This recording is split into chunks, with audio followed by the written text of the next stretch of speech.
bonjour à tous, on se retrouve une fois de plus sur la chaîne TMT, cette fois afin de vous présenter une fois de plus un unboxing d'un écran, vous l'aurez compris, le Yamaha G Master, dont le numéro de modèle est ici. Je ne vais pas vous le dire, c'est un peu long. Donc la boîte est vraiment immense, vous l'aurez compris, regardez à côté de cette lampe sur ce plan de travail, la taille que ça prend, c'est absolument un carton énorme. En même temps, l'écran qui est dedans est énorme aussi. Donc sur le côté, rien de trop spécial. Et au dos, quelques petites informations intéressantes. Donc déjà, une image plus précise de l'écran.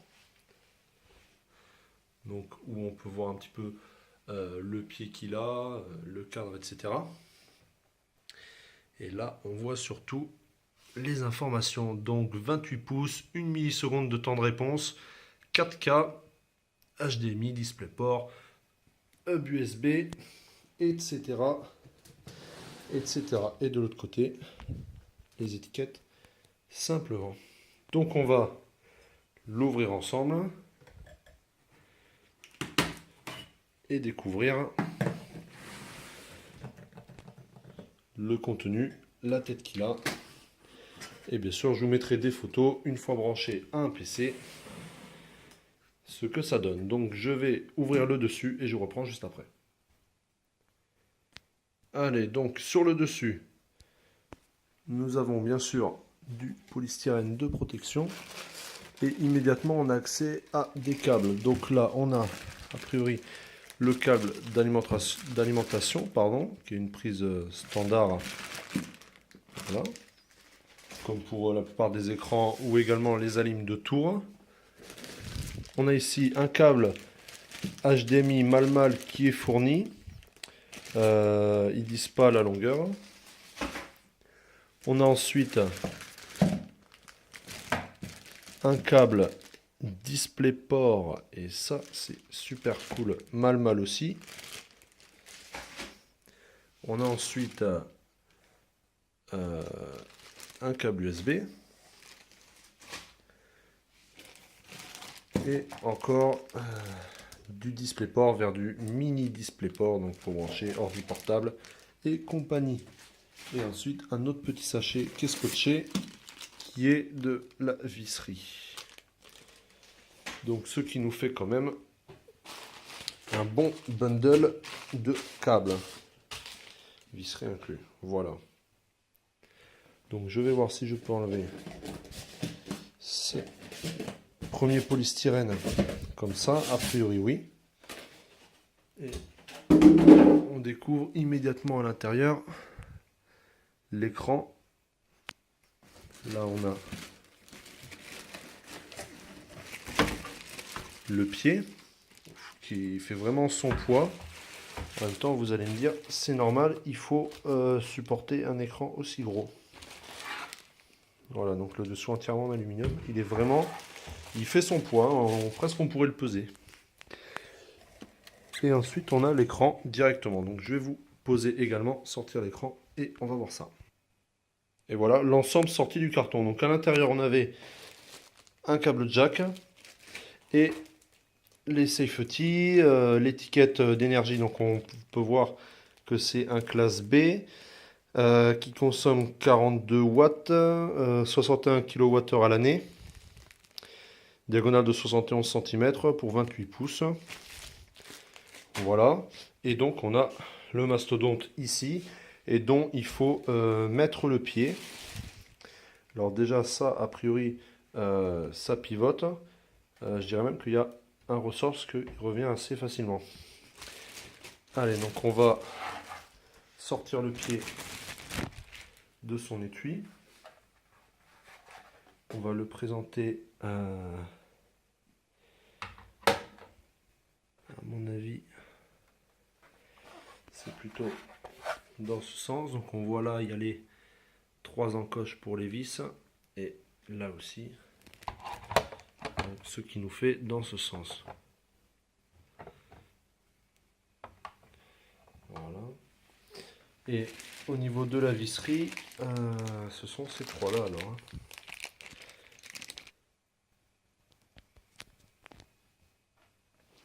Hop.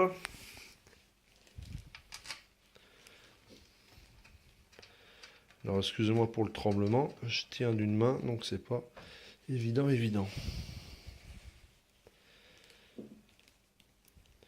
Et la dernière vis. Donc vous voyez, ça ne nécessite aucun outillage. On peut le serrer correctement à la main.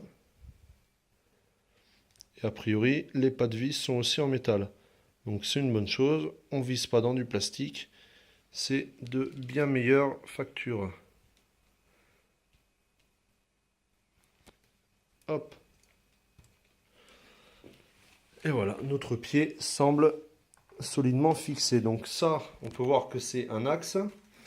Parce que quand je bouge, vous voyez, voilà.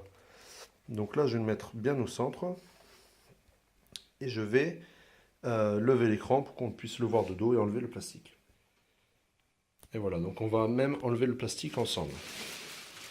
Voilà, c'était magique, vous l'avez fait avec moi. Et donc voilà cet écran que je trouve absolument énorme. Donc 28 pouces, 71 cm de diagonale, 1 milliseconde, 4K, etc. Donc ce qu'on a dit tout à l'heure. Donc il est vraiment très très gros, j'ai vraiment hâte de l'utiliser. Donc il est FreeSync AMD aussi, voilà. Et sur le pied, on retrouve une petite étiquette que je pense peut-être j'enlèverai, qui dit attention, enlever les doigts de la base du moniteur. Donc ensuite, on a des boutons ici, donc pour allumer et pour faire les réglages dans un menu qu'on verra ensuite. Donc a priori, ça se presse par le dessous. Je vais essayer de faire une mise au point. Voilà, vous voyez là, ça fait une petite bosse. Donc en fait, c'est le bouton qui est dessous. Hein. Ou pas. Donc, où ça se presse par le dessus. Bon, ça on verra au branchement. Ensuite, donc à l'arrière, on a l'alimentation avec point positif, un bouton on-off. C'est excellent. Une étiquette qui reprend le modèle, le numéro de série, etc. À côté droit, pardon, prise USB, prise VGA, plutôt étonnant, combiné avec de l'HDMI et du DVI. Donc vraiment une connectique très complète. Hein. Et sur le côté, des prises casque et USB 3. Donc idéal pour mettre une clé USB, etc. C'est vraiment encore une excellente nouvelle. Je trouve ça très complet et très bien. Et sur le dessus, les aérations. Voilà. Donc voilà pour cet unboxing d'écran Iyama. 28 pouces, 4K, FreeSync, 1 milliseconde et une connectique comme vous l'avez vu très complète. Donc on va voir un petit peu le menu de cet écran. Donc qui s'accède en appuyant sur la touche 1, donc la touche la plus à gauche. Donc une fois qu'on a fait ça, on arrive sur le menu qu'on peut voir là. Donc on peut choisir le type de sortie. Donc là ici vous le verrez peut-être pas, mais c'est DisplayPort. Donc VGA, HDMI 1, HDMI 2, MHL, HDMI 3, DisplayPort et automatique. Moi j'ai mis DisplayPort parce que je suis en DisplayPort, mais de base il est en automatique et il me le détectait très bien ainsi. Donc avec pour rentrer déjà dedans, je dois appuyer sur la touche 2. Ça me fait basculer dans ce menu. Et là je change mes sources. Donc je vais à auto, je remonte, etc. Et en appuyant sur 2, je valide mon choix qui me retourne au menu d'avant. Donc dans l'image, je vais pouvoir régler certains éléments. Donc la luminosité, le contraste, les zones noires, etc. Donc technologie X-Res, ça faudrait se renseigner dessus. Mode économique, contraste avancé, là. Je vais l'allumer pour voir. C'est vrai que j'avais pas essayé ça.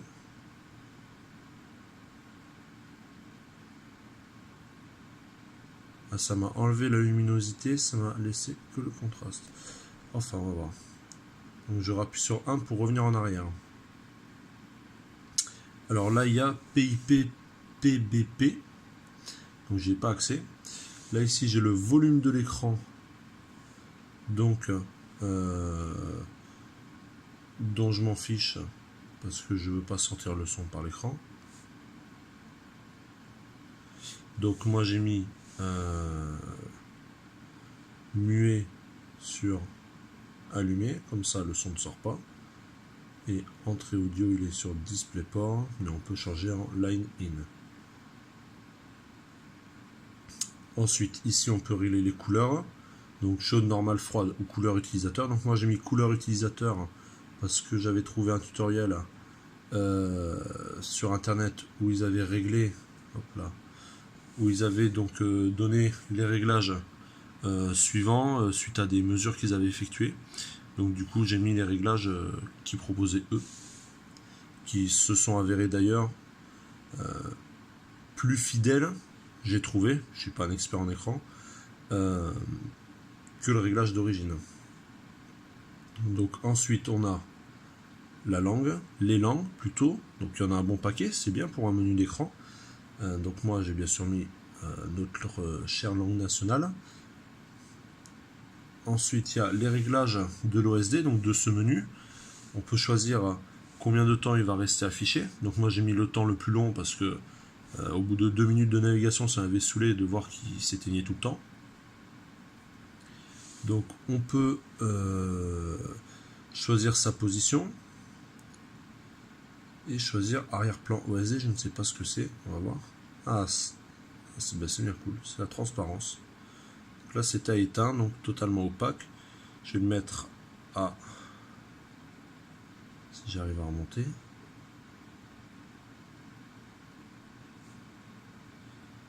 je vais pas le mettre à 4, voilà, je vais le mettre à même à 1, moi j'aime bien quand il y a une transparence. Voilà, délai d'affichage je garde le même. IS mode, e-style mode. Alors je ne sais pas ce que c'est, mais on peut a priori sauver un mode, ou même plusieurs. Donc ça doit être des réglages, on va les voir. Standard, jeu de sport, jeu de combat, jeu de stratégie, texte, d'accord. Donc standard, jeu de sport. Je vais mettre jeu de je vais mettre standard pour voir. Donc c'est plus éclairé. Jeu de sport, jeu de combat.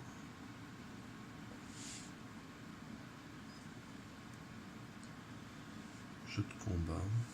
Ouais, ça change la luminosité, les couleurs, etc. Donc j'ai remis en éteint. Je vais vérifier que mes couleurs sont bien redevenues comme j'avais mis. Ouais. Pareil, l'image. Ouais. Tac. Et ensuite la configuration. Donc c'est ici qu'on peut activer le FreeSync que moi j'ai activé. Et après différentes choses, hein, donc l'allumage de la LED, l'arrêt automatique, etc. etc. La version HDMI 1.4, 2.0, je sais pas pourquoi je suis 1.4, je vais mettre 2 voix. Alors à savoir qu'au final ça me sert à rien vu que je suis branché, je ne suis pas en HDMI, je suis en DisplayPort qui lui est déjà, on le voit au-dessus en 1.2, on peut pas le changer ici. Hop, je reviens en arrière et voilà, on a fait le tour. Ensuite je rappuie sur 1 pour quitter. Donc voilà pour ce petit complément sur cet écran concernant le menu OSD.